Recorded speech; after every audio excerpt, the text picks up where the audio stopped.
Did you know that you may be able to learn more from your failures than from your actual successes? Join me today as we talk about learning from your failures, episode number 58.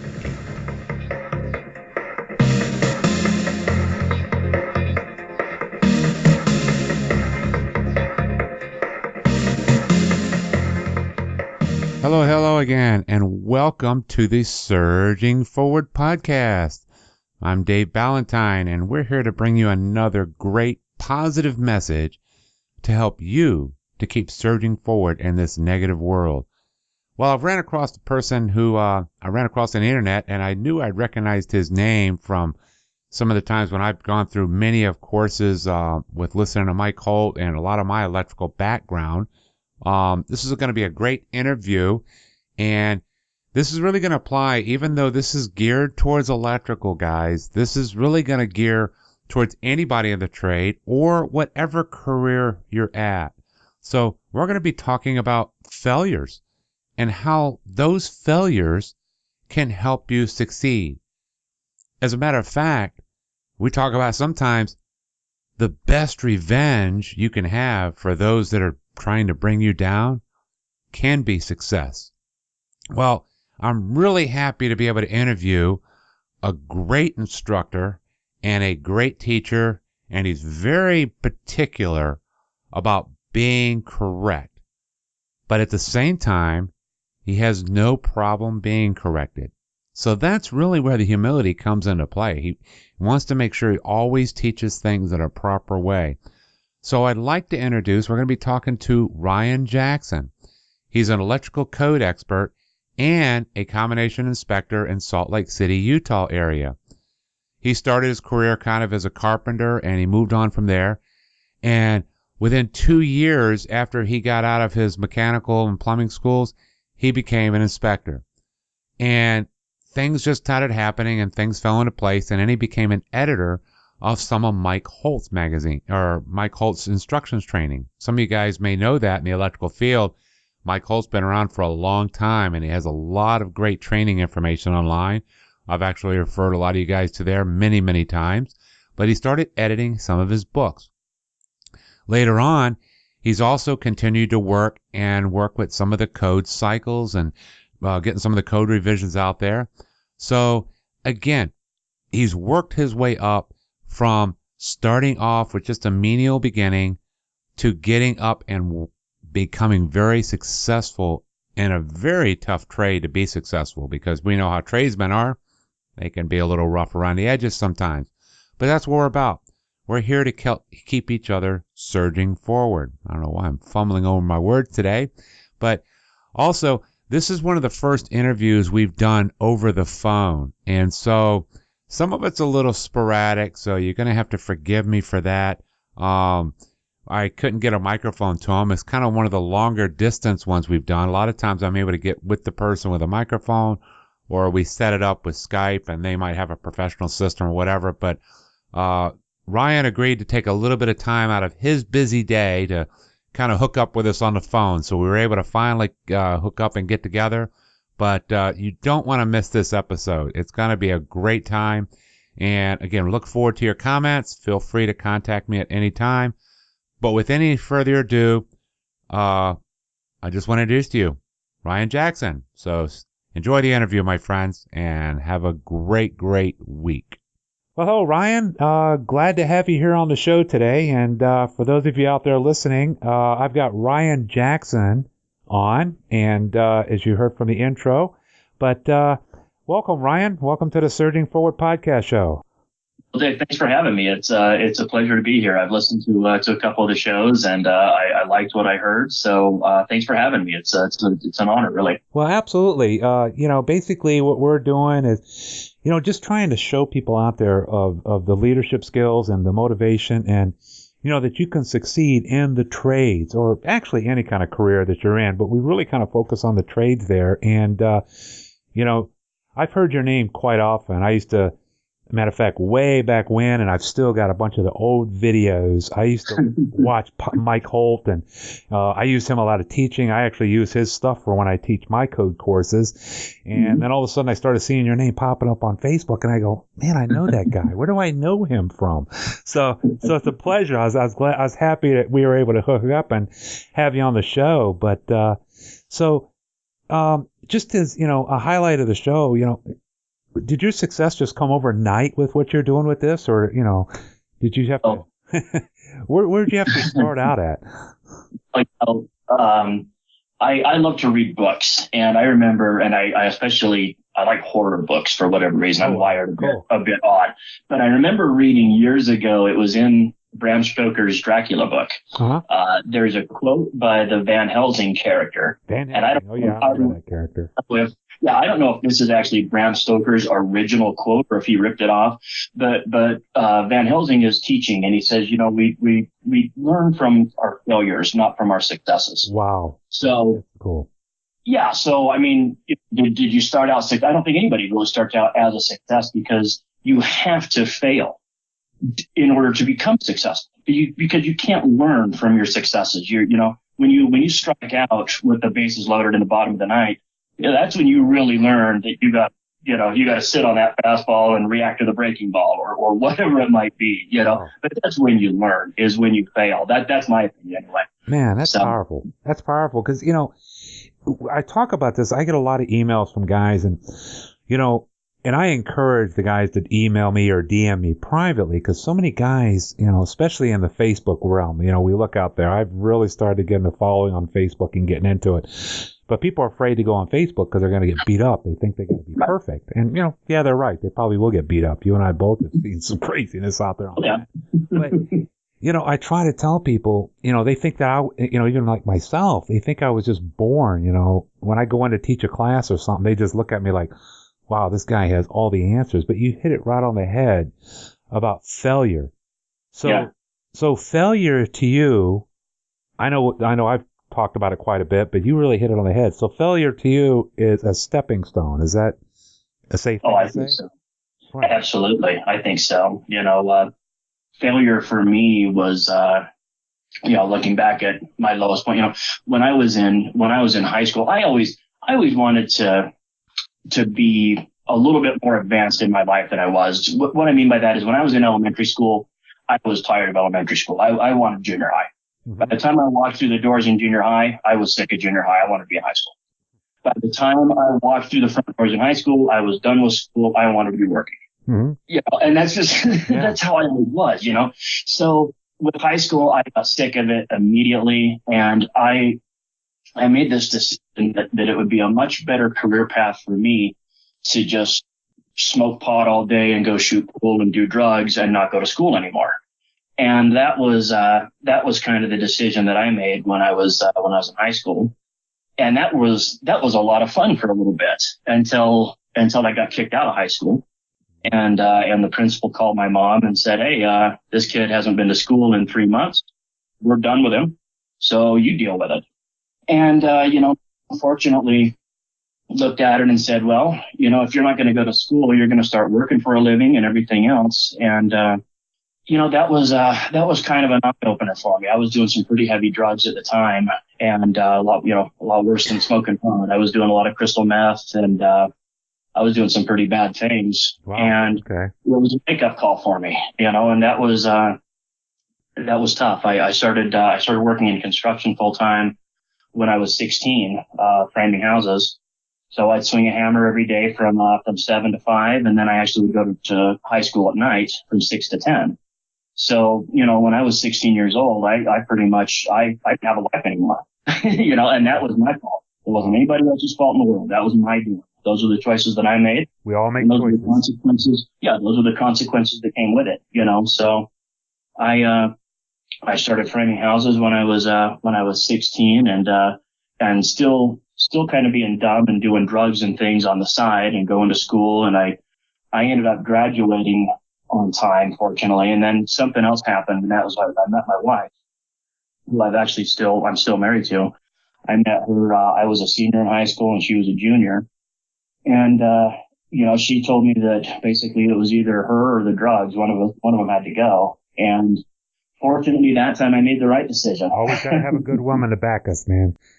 So I know I certainly do. I know I do. I absolutely do. And mine's been really a cornerstone in my life. I mean, I don't think a person has to have a spouse, but a person like me does. You know what I mean? I need that person that can help me out. I sure did. Yeah, right. my story is a little bit similar, except I ran off in the Navy to keep going to jail. Yeah, right. And and then my father-in-law got me a job as a construction trade up in Chicago, Illinois, and so same way, mine started that, very similar, and so that's what's important. So the failures always can help you keep on track, and so when you move your way up, I mean, some people think that, okay, they've always hit that dead end road, but yet it's always not the case then, is it? There always is an option to where you can move forward, and you have to learn how to seize the opportunities that were there in the electrical trade. And then, now you look up and you're actually teaching stuff and you're consulting and, involved with the code and, on up there. Did you ever think in your wildest dreams that you'd be at the point you're at right now? No, I was never really content. So when I was a residential carpenter, and my brother was in the Marine Corps as an electrician, and he came home on leave, and he got honorably discharged, and he started working, as a civilian electrician, and his paychecks were bigger than mine. So I thought, oh, hey, I'm going to be an electrician. That was all it took for me. So I started doing electrical work. And right off the bat, I wanted to be the guy that was running the job, So I actually started running work my second year, in the trade, which was pretty unusual. I actually had a gentleman that was with me, but he was under me, because I always was a person who wanted to take the reins. I wanted to drive the ship. And, so I always kind of had that drive, and I started running work, and I got out of the electrical trade when I was 22. I got into it when I was 18. I was only in it for 4 years.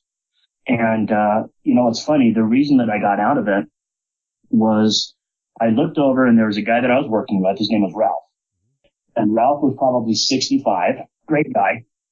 But I looked over, and Ralph is walking up a ladder, and he's wearing tools on his waist, and he's got like a 25-pound light, and he's walking up a ladder. And I looked over, and I'm like, holy smokes, man. That's not going to be me when I'm 65. So I got out of the trade. But here's the thing. I didn't realize this when I was 22. Ralph was doing that because he wanted to. That's what he liked doing. You don't have to wear tools and climb up and down a ladder to be an electrician. I mean, some of the places I teach at now, when I go on site and teach at data centers and places, these electricians have got it made. I mean, man, they hang out, they go to an office. You know what I mean? They sit in front of a computer and they're monitoring systems, waiting for something to go wrong, and then they get up and fix it. I mean, I was worried that electricians were digging ditches their entire career and swinging hammers and pulling 500 kc mill. And some people do, and they like to do that. And if that's what you like to do, I think that's fantastic. Keep doing it. But I was scared that I would get trapped doing that. And that's simply not the case. Like I said, Ralph was doing it because he wanted to. But I got out of it and started studying the code book really heavily. And I started inspecting when I was 23.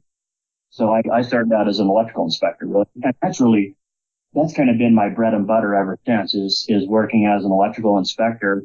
And again, I was never content. So I started studying, once I decided I wanted to make my living with the electrical code, then I decided that I wanted to be the best at it. So I really now let me step you on that one there. I noticed you made a very interesting comment. You wanted to be the best at it. So, and again, you're talking about like Ralph over there, and he wanted to be the best at what he did, and he probably was the best at what he did. He loved it. Right. So, let's break that down on there, because a lot of guys out there, they just sit there and I don't know. I talk to so many guys right now, they just have no idea what they want to do, and they're trying to always be like somebody else. And so you made the choice because you wanted to be the best. Right. So bring that up.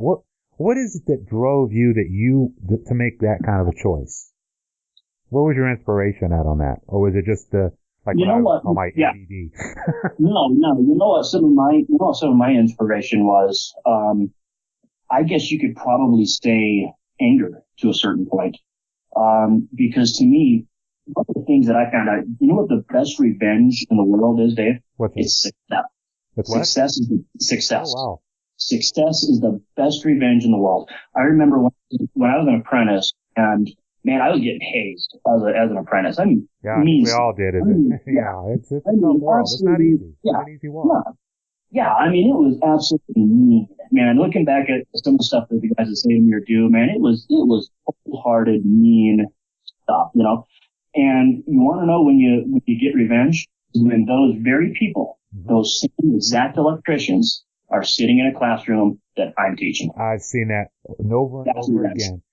As a matter of fact, you know, I teach a lot of these guys. I always tell them, you know what? You can learn more from the bad leaders than you can from the good. Because you learn what not to do, and then you can excel ahead of them. That's such a great point. Because I've seen them come, you know, my guys, because they do, you're right, they do get frustrated. And I came up that same way. I mean, I can remember going to sit down as an apprentice, you know, you know, we were up at a shop working at a locomotive place up in Illinois, and me and another guy just started working there, and we went to go take our lunch and go sit with the other guys. Mm-hmm. The pin drop. Yep. They turned around and looked at us and said, what are you doing? I mean, cursed us up from one or the other and put us in our place. Whoa. I had the exact same thing. And you wow. And so you're right. And I like that. You know, the best revenge is success. I might have to steal that one from you. I like that. Yeah, absolutely. Because, you know, you're so right. And so we have to be the ones to drive ourselves. I mean, you know, I tell people so many times that I can't do it for you. I can show you all these different shortcuts and ways to do things. But in reality, there is no shortcut. There was a lot of hard work involved, I'm sure, that you had to do. You had to do time on your own, right? Oh, absolutely.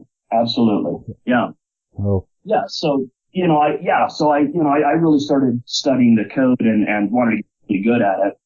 And I had a passion for it. And, one of the local instructors that taught seminars, he knew I was in a couple of his classes, and, not because I had to, because I wanted to. I spent money for the sole purpose of learning. It wasn't for continuing ed. It wasn't for anything else. It was just me because I wanted to get better. Mm-hmm.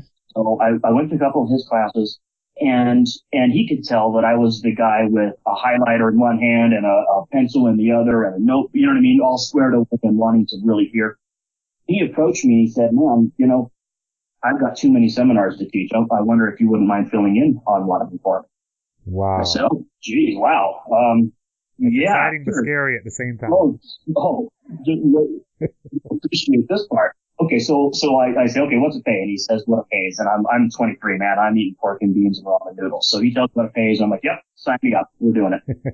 Okay, cool. The topic is hazardous locations. And I'm like, oh, you gotta be kidding me. The topic is hazardous locations.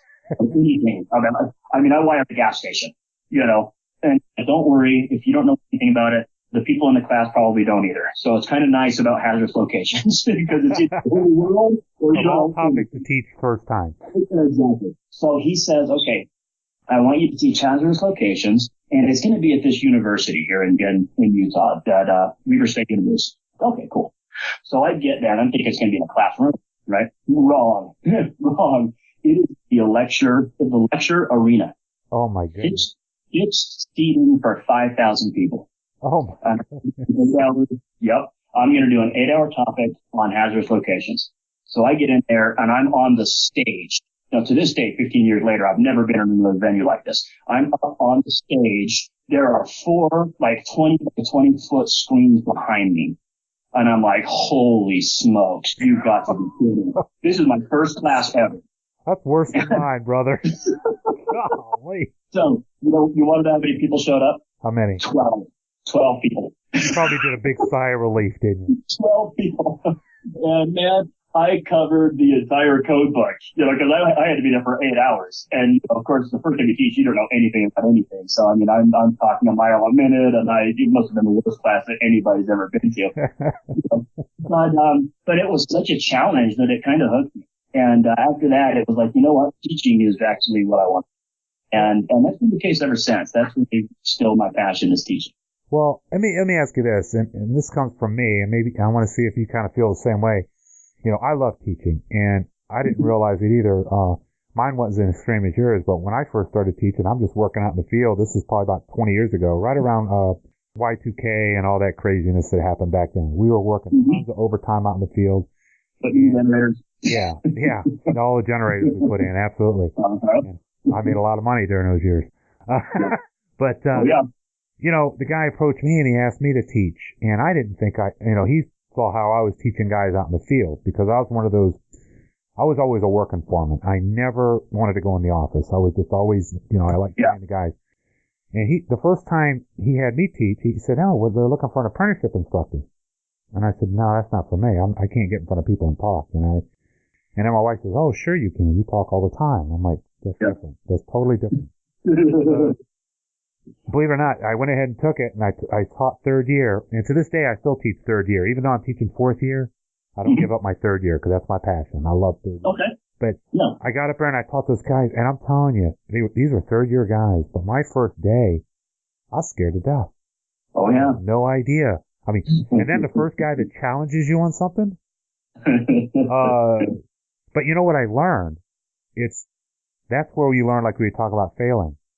I would never allow myself to fail. So I say, okay, if I don't know something, look, guys, let's go find it. Right. Yeah. Yeah, and you can't lie to them as an instructor, because they'll know. They'll fail. Either that or they'll call you out later. And they should. Yeah, exactly. Exactly. Yeah. I don't allow people to be wrong in the educational environments. If I'm wrong, I want to be told that I'm wrong, and I hope somebody realizes that I'm wrong, because I dread finding out later that I taught something wrong. I absolutely hate that. Yeah. And when when I was doing videos with Mike Holt or anything, sometimes I felt bad, because I'd have to stop and say, "Hey, man, this isn't right. And we're on video and guys are paying us. We have to have it right." And of course, everybody that I was working with there agreed and appreciated that. Right. But, accuracy in education is really important to me, because as a student, you remember. Right. I mean, as a teacher, you don't remember every one of your students. It's just not possible. You have so many, but your students remember you. Your students remember you, and they remember what you said. Oh, yeah. And man, you always got to keep that in the back of your head, because they'll remember. Well, you get people come up and meet you all the time, and, they know your name. Say, "Hey, how you doing, Mr. Jackson?" And you're like, right. Okay, I have no idea who that person is.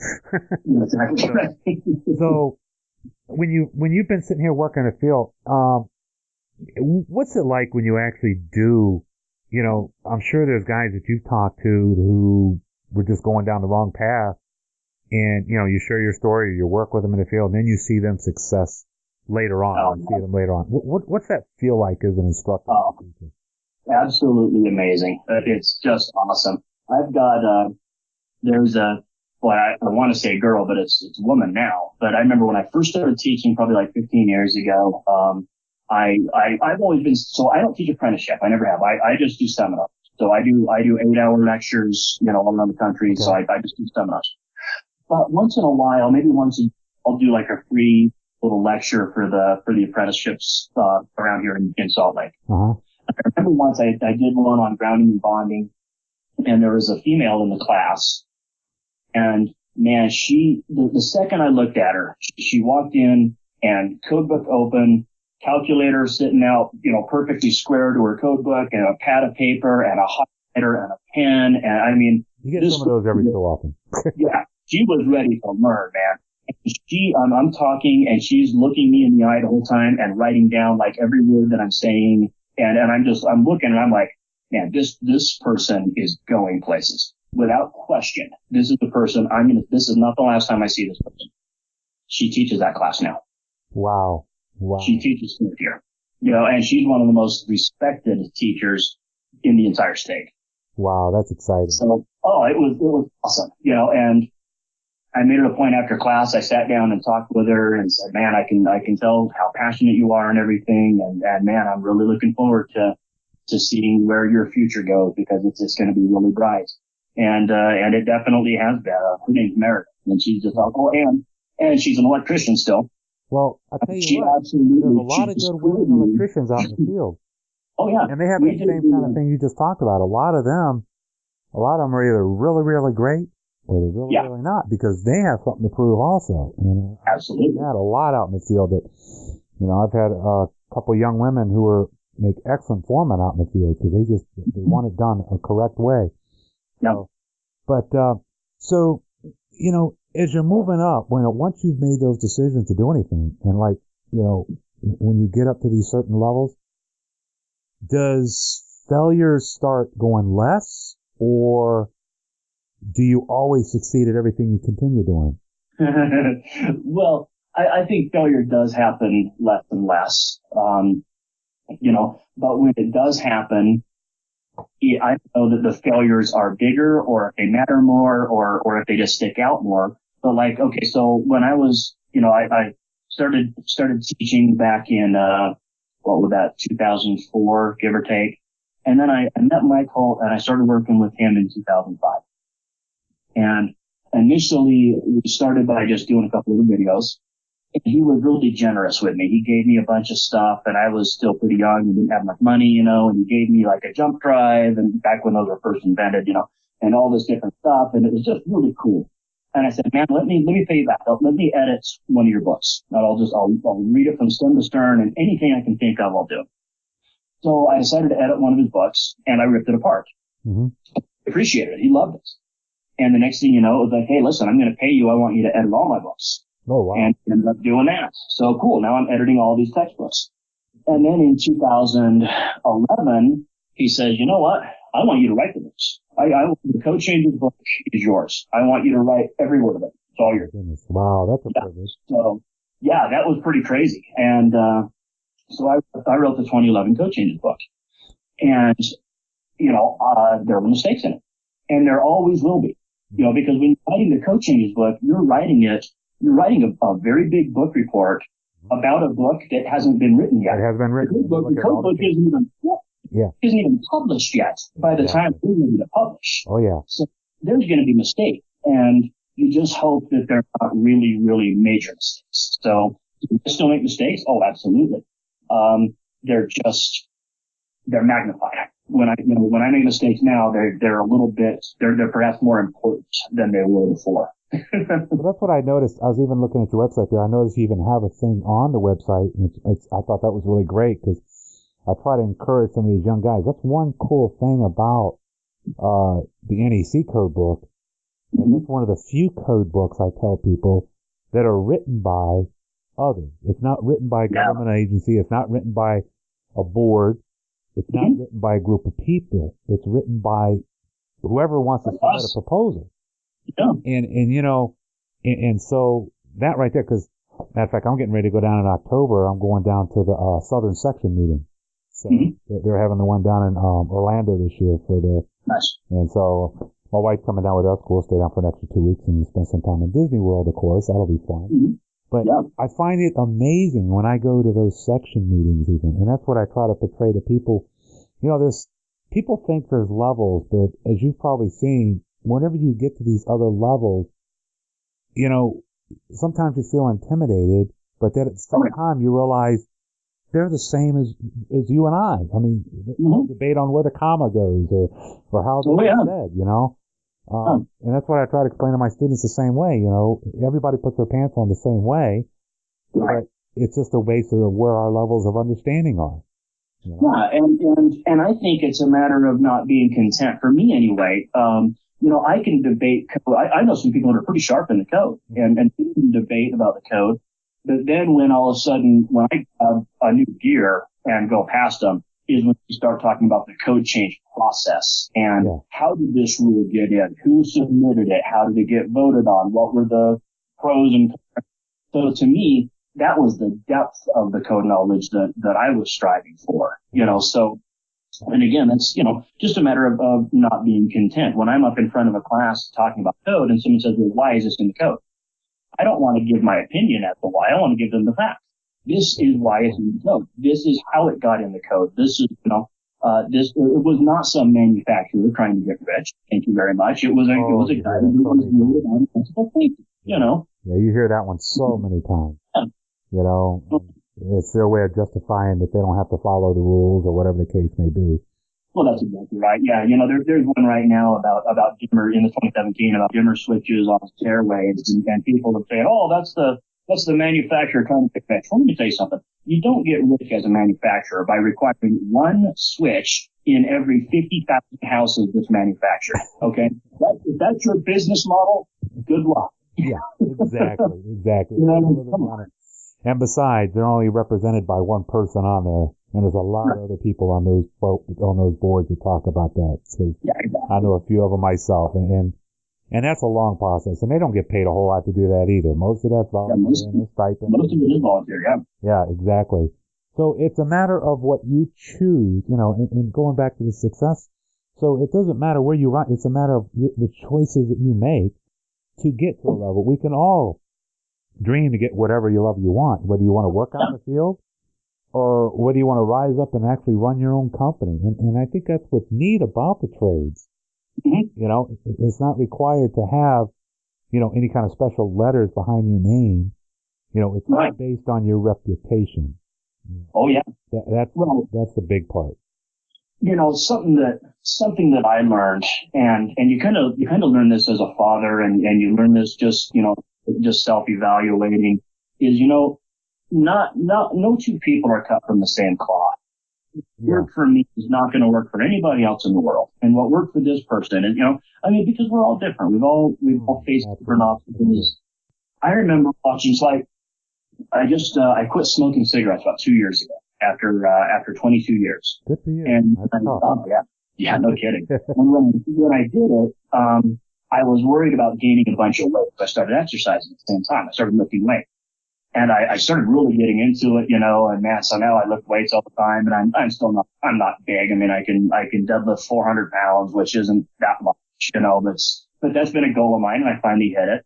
And what was funny is I was watching a video, this guy that was talking about weightlifting and bodybuilding and stuff, says, I get a lot of questions from a lot of people, and they say, hey, look, how come I can't look like you?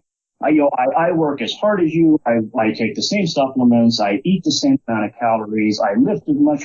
I concentrate. I probably work harder than you. And he said, you want to know why? Because it was never in the cards, man. You don't have the same genetics as me. I just got lucky, and you didn't. Sometimes all you can do, Dave, is be the best version of yourself that you can be. Because you were never going to look like Arnold Schwarzenegger. You never were. And I don't care how much, but I'll tell you what, though, you can be the best Ryan Jackson that you can be. That's right. And I'll tell you right now, I know the code a lot better than Arnold does. Yes, so to me, if it wasn't in the cards, it wasn't in the cards. So just you do the best that you can, and eventually, I think your compass needle will stop spinning, and it'll point you somewhere that you love and that you're good at. And if you can follow that, then that's really the key to success, I think, You've really hit it on the head, what I try to talk about with these guys is surging forward. That right there is the biggest thing, because people strive so hard to be like somebody else. Right, yeah. It took me, and as much as I enjoy teaching, you would have thought I would have started that out at a young age like you did, but I didn't start teaching until probably about almost 40 years old. Oh, wow. Okay. Yeah. I mean, and here, this is my passion. So I've been doing it, well, actually a little longer, so I was probably 35. I'm one of those type of people, I've been saying I've been doing it for 20 years, and now I've had to finally change it to 30. It just happened overnight like that. But I was probably about 35 years old before I realized that I enjoy teaching. Right. And I never stood in front of a crowd before. Yeah. And it was just by somebody seeing it with me out in the field, because again, when I was out in the electrical trade, working out in the field, I had a drive, but I didn't know where I was driving to. Yeah. I didn't want to. I was one of those guys out in the field. I refused the promotions. I didn't want to go in the office. I don't want to deal with people. I just want to dig in this ditch. I just want to put this panel in. I like seeing stuff work. But what I didn't realize is that I did have a passion for teaching. And, and since then now, in the past 20 years, like I say, starting the podcast, I would have never thought, and again, I teach the classes and I get in front and talk to people. And again, there's been times I've been asked to teach a class, like not quite as bad as your explosion proof one there. I get asked to teach a class and I have no idea what the subject matter is.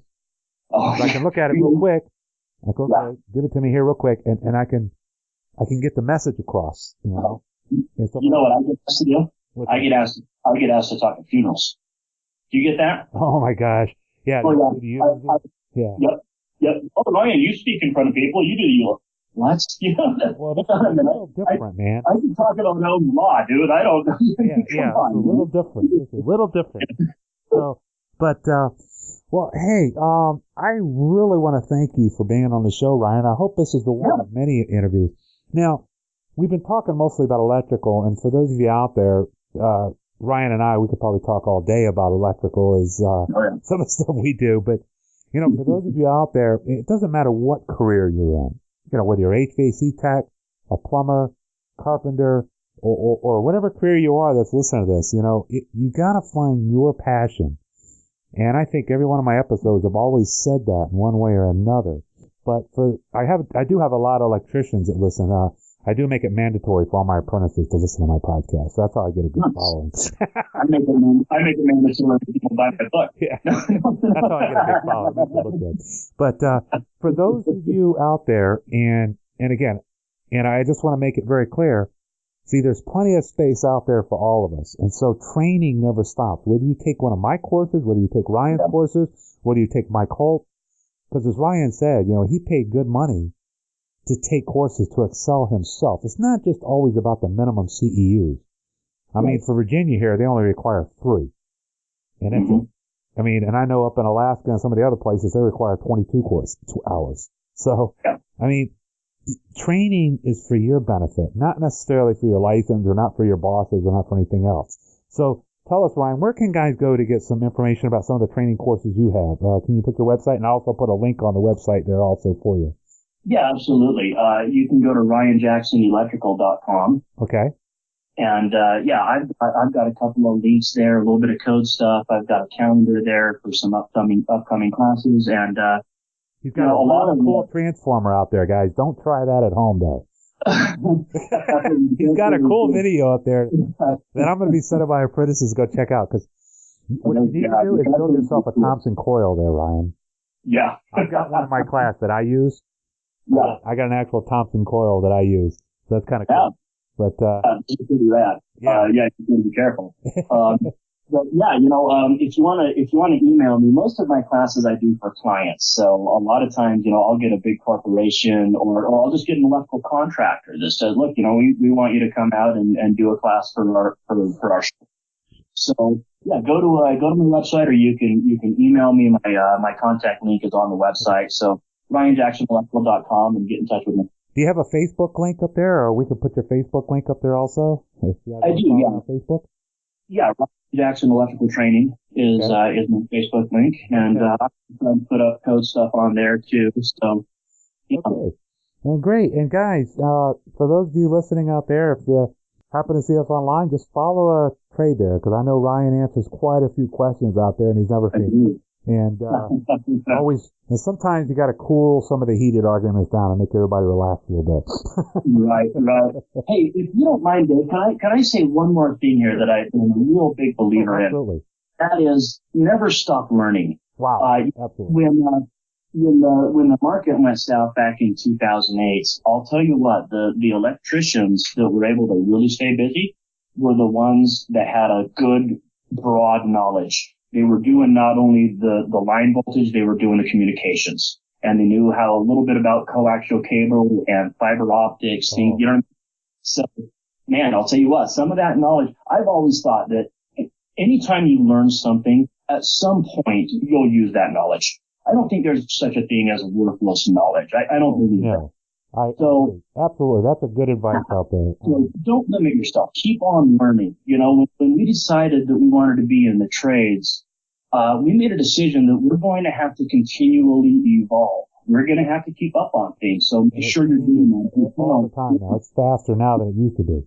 That's exactly right. So keep up on it, or really the industry will pass you by. So never ever the stop. Technology out there is just phenomenal. I mean, I could do a whole nother topic on home automation systems. That's exactly right. Okay. Yep. Yeah. My whole house is now finally completely automated. Nice. Well, I have kids, so I'm just like, hey, Aaron, go turn off the light, will you? Yeah. That's my automation. Yeah. Amazon Echo just did it all. Nice. Yeah. Nice. Hey, but it's been a pleasure, Ryan. And so, again, like I say, guys, if you want to check out the links, just go to the website. And we're still working on the website there. We're going to get the podcast website a little bit better. So, again, until next time, I want you guys to be safe and keep surging forward. Take care, my friends. We'll talk later.